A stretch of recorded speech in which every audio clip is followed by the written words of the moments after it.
Hello, YouTube! It is Toy Adventures, and wait. I know you guys are mad. This is not another toy movie. I know you guys are mad. This is another review. But listen to me. The next toy movie has already been filmed and is being worked on. It will release this Friday. I repeat, the next toy movie drops this Friday. It has already been filmed. Okay, these just arrived today, so I have to review them. I know you guys want that next toy movie, and it is on the way. It will drop this Friday, so you can look forward to it. Getting that out of the way, because I know I got some comments from some of you that are really angsty for the next toy movie, and I know, and it's coming, okay? I wouldn't do this review if I didn't have that movie already filmed. So, this Friday, Ultimasaurus movie drops. Now, getting on to today's review, we managed to get these off of, interestingly enough, Amazon Japan. So a big arigato gozaimasu to Amazon Japan for today's review, because today we're taking a look at the Soundstrike Majungasaurus. Not just that, the Soundstrike Irritator, or Irritator, whatever you guys want to call this thing. Not just that, the new mold for the Parasaurolophus. Now, it's hard to get all three of these guys on screen, let alone review them all. So, big arigato to Amazon Japan for this once again. I also have another set of the Savage Strikes coming from Japan, so expect a review either tomorrow or the next day, you know. Okay, another review is coming before the movie, but like I said, the movie is being worked on. It's not going to slow down the movie. These are just things that have to get done regardless. So, I got these in like the, the 3 crate, the shipping crates that usually arrive at stores where they open them and then stock the shelves with them. And interestingly enough, one thing you'll notice is that the Irritator and the Majungasaurus have the Primal attack style packaging with the sunset over the fence, while the Parasaurolophus here has the new Camp Cretaceous packaging. And we're going to go over packaging a little more on these guys, simply because they are Japanese variants, so their packaging is a little different.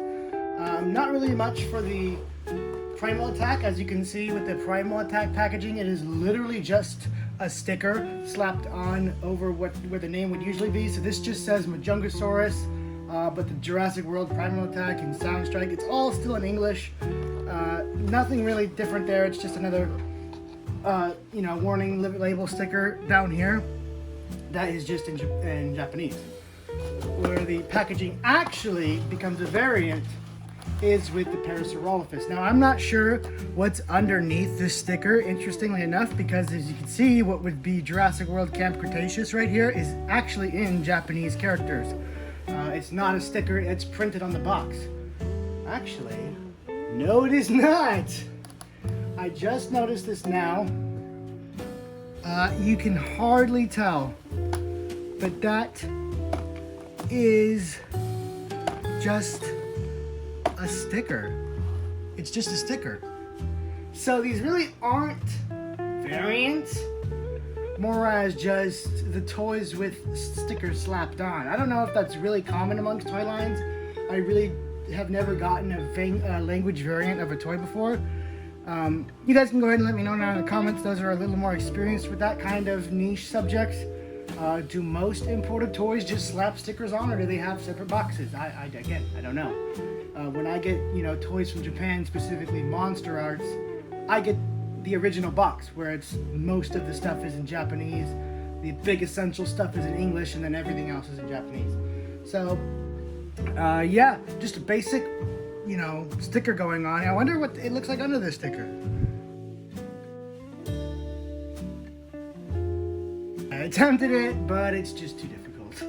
That is a really well put on sticker, and it's just not, there's no point in really taking it off. We know what it says. It says Jurassic World Camp Cretaceous, and this says Soundstrike Parasaurolophus. So, that's really all that has to do with the whole packaging gimmick. And, of course, this new, actually not of course, because I didn't know that all of the Camp Cretaceous are going to come with this little booklet. It's the same one that comes with the Epic Roaring Rex. I don't know if it comes with Toro. I'm not gonna buy Toro. Toro is just a cheap, darker version of the electronic Carnotaurus. And to be honest, I'm not a fan of the electronic Carnotaurus' sculpt. I like its gimmick. I think it's really fun to play with, but visual-wise, I prefer the original release. So I don't know if it comes with this little booklet, which just seems like a lesser version of what we used to get, which was actual trading cards that had like a little picture illustration and whatnot on there for the specific dinosaur you got. This is just like a all-encompassing little sticker sheet that is really underwhelming and just lame. It's just, I still have my stacks of Dino Rivals. A bunch of stuff just fell. Anyway, I still have my stacks of a bunch of the was it Dino Rivals? Little yeah, I just said it. Dino Rivals trading cards. Really sad they stopped doing that because this new replacement is lame. So that's pretty much it for the boxes. As you can see, they all have these pull tabs, so if we pull them, I like that. You see, this might be the first time a Hadrosaur toy that is electronic from this line gets a sound that sounds like a Hadrosaur. I don't know if you guys remember the Majungasaurus, which, to be fair, is the only other electronic Hadrosaur, had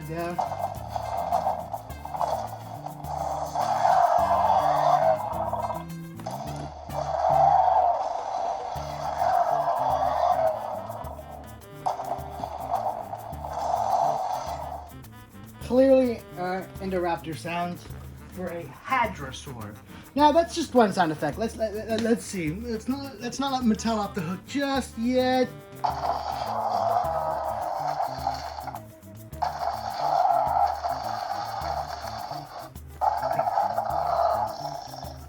Alright, so they're not all perfect. They do sound kind of overly aggressive, but then again, this is an action-based toy, so I can see those sounds as sounding like a mad Parasaurolophus. That gets a pass. Those are pretty good sounds, pretty solid. They're not the classic, you know, Jurassic Park Parasaurolophus calls or its horn or anything, but at least it's not clearly a predator noise. You get some stomping and brush breaking and some of his, I guess, what would be attack calls, which is pretty cool. So, and I love the sculpt of this new one. This new shape is really nice. I like the original too. I'm just always down to get a new Hadrosaur. I love getting Hadrosaurs. I think they're just really special.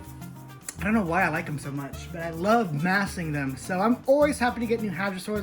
We need the Irritator, we need the Iguanodon, maybe even a Tyrannosaurus, you know?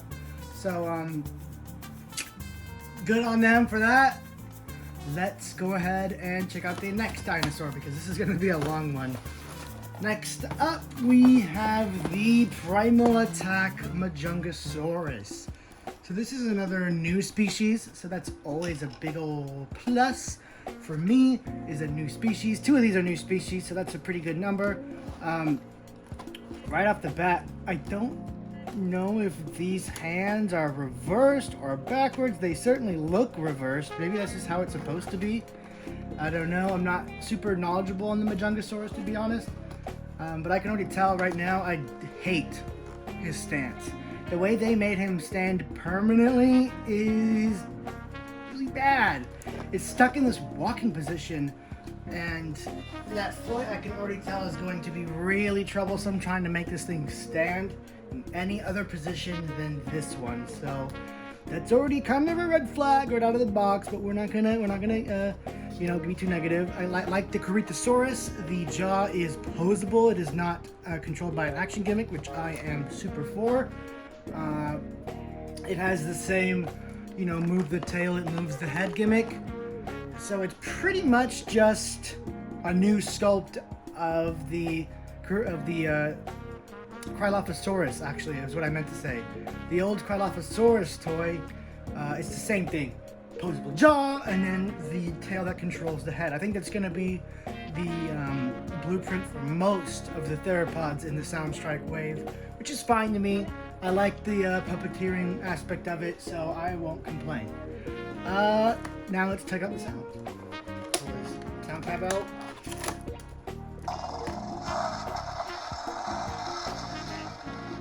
They sound similar to the ones that are in the Triceratops. Let's listen again.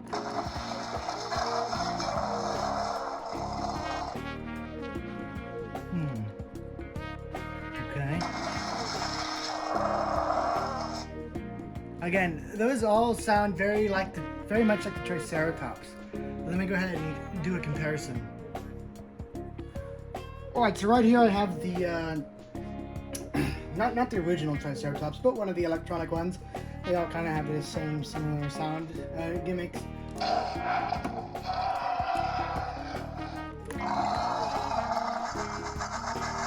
Okay, that was definitely Indominus. That was a sound effect we didn't hear before, and that was definitely an Indominus sound effect.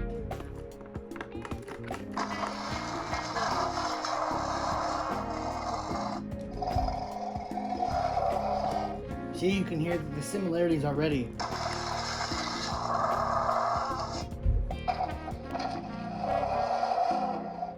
See, those kind of sound like the same sound bite right there. So for sure, the Majungasaurus and the Triceratops share whatever dinosaur they use to make the sound, it's the same one. So, paint scheme wise, I like it. Okay, I always dig a dinosaur with green color. I kind of not super hot on the yellow and the blue, but I've definitely seen worse from this line, so it is acceptable. It is nothing that is like, ooh, I really, really, really like that, but it is, okay, well, that's fair. It's more in line of that. So, next up, or finally, we have the Irritator, the most amusingly named dinosaur I have seen so far.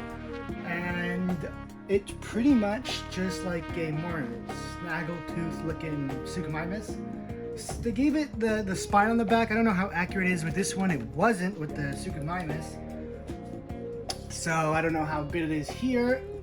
Just like the Majunga. Poseable jaw. Always love that because it's just better than having the jaw controlled. If you're gonna have the jaw controlled by something, make sure it's either a button or it's just articulated. Don't make it like the thrash and throw where you have to move the tail downward and then the mouth opens as it goes like that. That's dumb. Give the mouth either a button or just make it articulated. Because with the button, you can control when the mouth opens, when it roars, you know, it's just way better for play scenarios because now you have control of that big mean looking mouth. With the thrash and throw, it's like, okay, well, it can open its mouth when it goes up and when it goes down. So, kind of underwhelming. Getting onto the paint for this one, I like the paint a lot. Like I said, greens and browns are my favorite for dinosaurs. And then you have this nice blue, this aqua-looking blue with the lighter blue, which fits the amphibious nature of this dinosaur. So this is a solid color scheme, and I'd say this one looks more realistic out of the three, the most believable at least, because it fits its environment and what kind of dinosaur it is. The legs are in a nice neutral pose. Big plus, as you guys already know from me, I love neutral stance dinosaurs. And Soundstrike wise, it looks pretty much just like an Irritator made in the Soundstrike form. The tail controls the head, the mouth is articulated, and then the rest of the joints have your standard Mattel articulation. So let's go ahead and pull out the sound tab.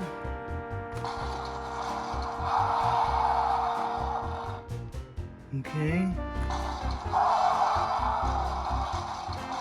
Ooh, okay, I definitely heard some Spinosaurus in there. Very nice. If they're gonna pull from any dinosaur, make it the other Spinosaurid. Like, don't pull from the Indominus and the Indoraptor or the T-Rex for everything, okay? Pull from the nearest relative of the dinosaur you're making. So I think if they did pull all the sounds from Spinosaurus, big W for them. That one was definitely Spinosaurus. Sounds like a lot of smashing. Is it the Hulk or is this a fish-eating dinosaur? I like that one. That one sounds very crocodilian. That one's a good one. Another Spinosaurus sound. Okay, okay. I think that's my least favorite because it's so, like, action crazy. That doesn't fit the nature of this dinosaur. But this one's definitely my favorite sound-wise out of the three. Actually, no, it's a close tie between this one and the Parasaurolophus. And when I mean out of the three, what I mean by that is out of all the sound strike waves, because these two dinosaurs, this one and the Parasaurolophus, have the most true to their dinosaur sound effect. With all that being said, we have talked for way too long. Like I said, this is going to be a long review. It's 3 figures, and I get to ramble. Let's get these out of the box. Without any more further ado, let's get these out of the box and see just how cool they actually are. You guys ever just hate being right about things you didn't want to be right about? Yeah. When you guys make it like this, where it's already posed, it's striding, it's walking, whatever, it has this weird curvature in the foot, it's not gonna stand that well. This is about as good as I can get it, which is pretty good for the Mattel line in general. But as you can see, the feet just don't align. Like, I don't know how this gets... Okay, so that is about as good as you're gonna get it. This one's pretty solid. Like I said, Irritator is just being a champ right now.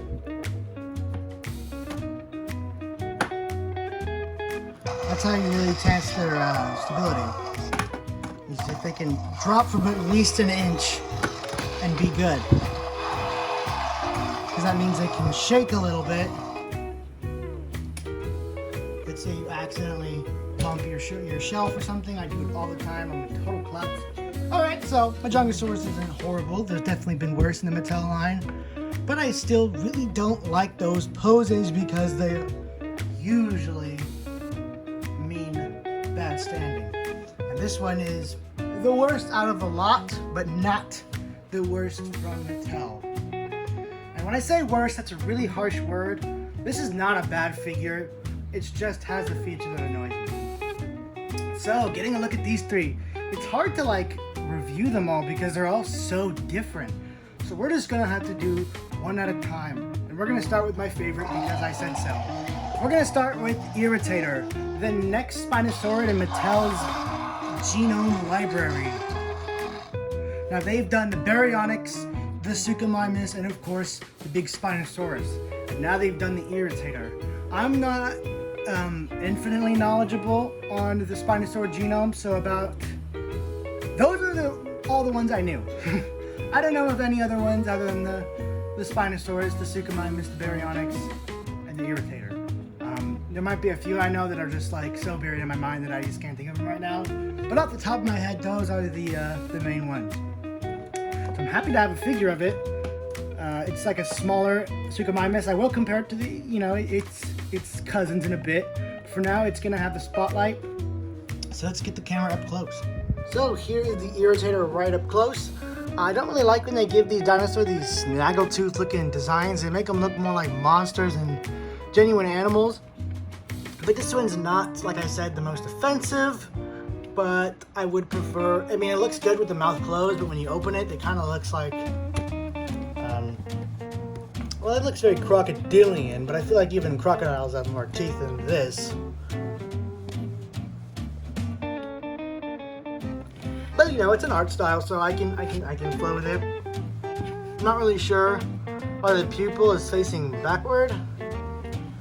Here is a nice paint job. This is one of those dinosaurs I don't know if I'm gonna get customized because I like the base one a lot. I might just paint the nails on there and the feet, which is what I usually do to the dinosaurs I really like from this line and want to look good on camera or in pictures. So you can really get a good range of movement with this guy.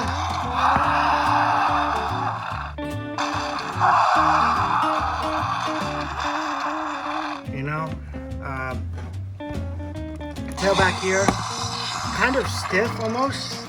And another sad part that I don't think this is going to ever disappear from the Mattel line. There's no coloring on the tail. Blue, straight to brown. No transition. Kind of jarring. But we've come to expect it. So I'm not going to, beat the dead horse. Figure-wise, it is solid. There's nothing like exceptional about it. There's nothing, it's not below average. It is just another solid new species. For those of you that are fans of this kind of dinosaur, or this dinosaur in particular, it's a big win for you guys, but for the rest of us, it's still a big win. A new dinosaur genome, right? So, so far, I think this might be my favorite out of the three. But we still got two others to look at. So, who is next? Majungasaurus is next. Why?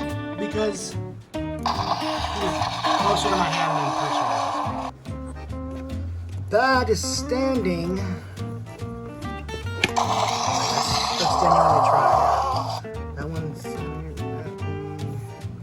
See, with some of these guys, you just can't.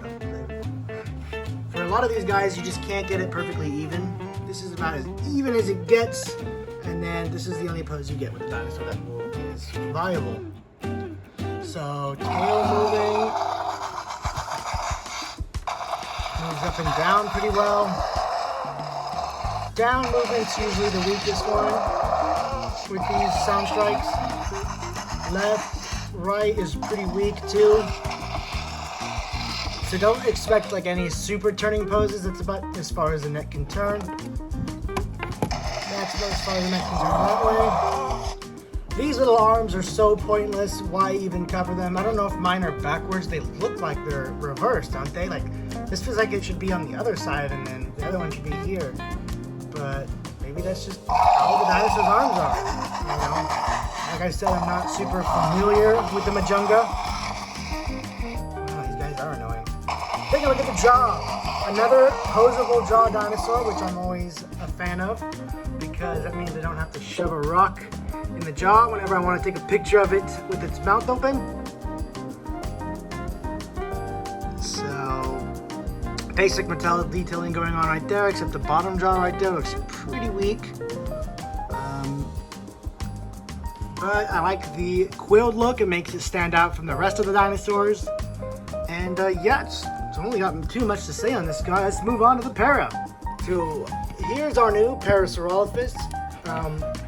It has this new paint scheme and a new mold, of course. It is no longer the dual attack. It is now a sound strike, obviously. The original release. Sorry about that. The original release had a more Lost World oriented color scheme. It still had the same yellow color, but the back here just had the two reddish brown stripes that the Lost World paint design had. Now it seems to be like this almost magenta. I just can't describe that color. It's almost like a metallic pink, pinkish red, going along the back of the body, with the once brown lines now being purple. So that's pretty strange. I mean, I've always found this, as soon as I saw this, I thought, that looks weird. You'd make a good repaint, but it looks weird, paint-wise at least. So this one I'm probably going to get repainted because I am not personally a fan of its base color scheme. It just looks silly. It doesn't look like a real dinosaur. Mattel's oversimplistic look of the base dinosaurs doesn't help already, but like this crazy metallic-y paint scheme really just makes it look almost like a girl-oriented toy. Like it's supposed to be like a magical fairy Parasaurolophus. It has magic in it, you know. It's just magical. So this one's gonna get repainted, not by me, but I'm going to buy a repaint version of it to represent this toy in movies. Which is what I usually do when I am not superbly impressed by a dinosaur's paint scheme or I just see a lot of potential in it. So, now let's get on to comparisons. Yes. Alright, I wanted to get comparisons done quickly, so we're going to start with Irritator. Irritator is actually the smallest out of the... I was just making sure. Technically not because of this spine. But body-wise, it is the smallest out of the Spinosaurids, just barely being beaten by Baryonyx. And then it goes up to Suchomimus, and then it goes up to the big Spino. And here he is with the Mattel humans.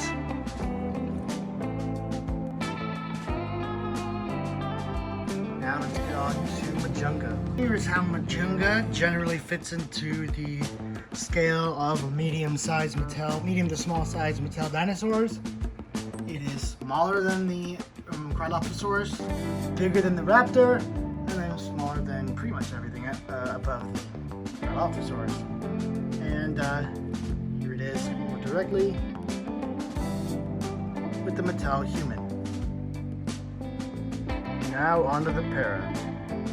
And I just had to assemble a random array of herbivores for the Parasaurolophus size comparison to show you how it scales in with the rest of the Mattel line, or at least the rest of the herbivores, I guess. It is the biggest of the Hadrosaurs. Biggest Hadrosaur soundstrike, that is. Actually, the biggest Hadrosaur period. Just barely, as you can see. So, that pretty much does it for the review. There it is with the human. Of course, there is some people that want to see the foot scans. Here is the Parasaurolophus.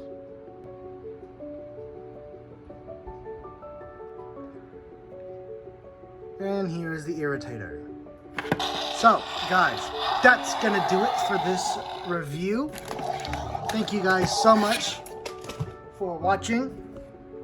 Like I said, guys, the next movie is filmed, okay? You guys don't have to worry, okay? The movie is filmed, it's coming. I know you guys have been waiting a long time, and I've been, collecting ideas to make this one right. So I feel like I did it pretty well, and I think you guys are gonna really enjoy this next movie. So stay tuned. This Friday, the new Ultimasaurus movie drops. There may be, probably, for sure, will be another review before that movie comes, so just know that. It's either going to come tomorrow or the next day, like I said. So there will be another review, but the movie is coming this Friday. So, with that being said, guys, thank you so much for watching. This has been Toy Ventures, signing out. Peace.